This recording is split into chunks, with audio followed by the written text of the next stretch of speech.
నమస్కారం, నేను మీ ప్రసాద్ అలమరాజు. మన పిఎస్ఆర్ యాపిల్ టీవీ ఛానల్కు స్వాగతం.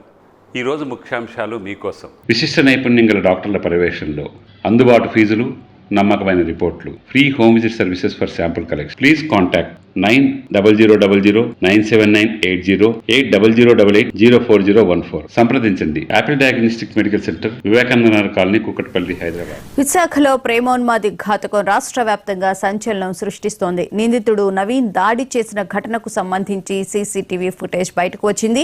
నిందితుడు స్కూటీపై ట్రాక్ ప్యాంట్, టీషర్ట్ వేసుకుని వచ్చాడు. మొదటి ఇంటి వెనుక వచ్చిన నవీన్ కొంత సమయానికి ముందు గేటు తీసి ఇంట్లోకి చొరబడ్డాడు. అతను వెళ్లిన కొంత సమయానికే బాధితురాలు దీపిక రక్తపు మడుగుల్లో వీధిలోకి వచ్చి కుప్పకూలిపోయింది.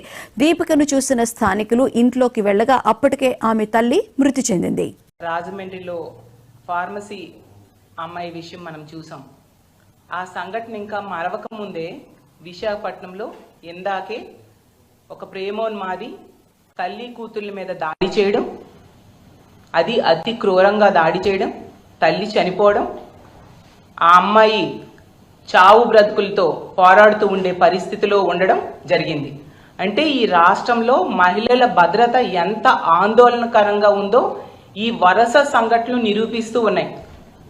రోజుకి 70కి పైగా మహిళల మీద దాడులు, అత్యాచారాలు, హత్యలు, కేసులు నమోదవుతున్నాయి.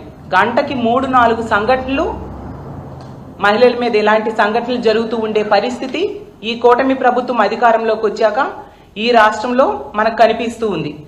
ఖచ్చితంగా ఈ విశాఖపట్నంలో జరిగిన సంఘటనలో వాళ్ళ మీద దాడి చేసిన వ్యక్తికి వెంటనే పట్టుకోవాలి, కఠినంగా శిక్షించాలి.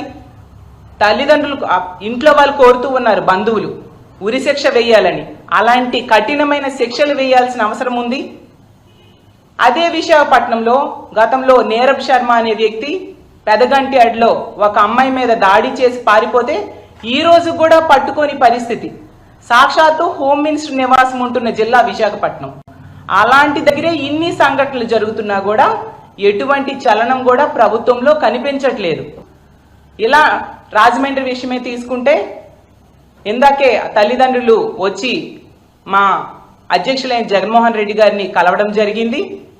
జగనన్న ఆ కుటుంబానికి మా పార్టీ అండగా ఉంటుందని చెప్పడం జరిగింది. ఆ కుటుంబానికి, ఆ పాపకి న్యాయం జరిగేంత వరకు కూడా సహాయ సహకారాలు అందిస్తాము, న్యాయ పోరాటానికి పూర్తి సహాయ సహకారాలు అందిస్తామని చెప్పి ఆ కుటుంబానికి ధైర్యం చెప్పడం జరిగింది.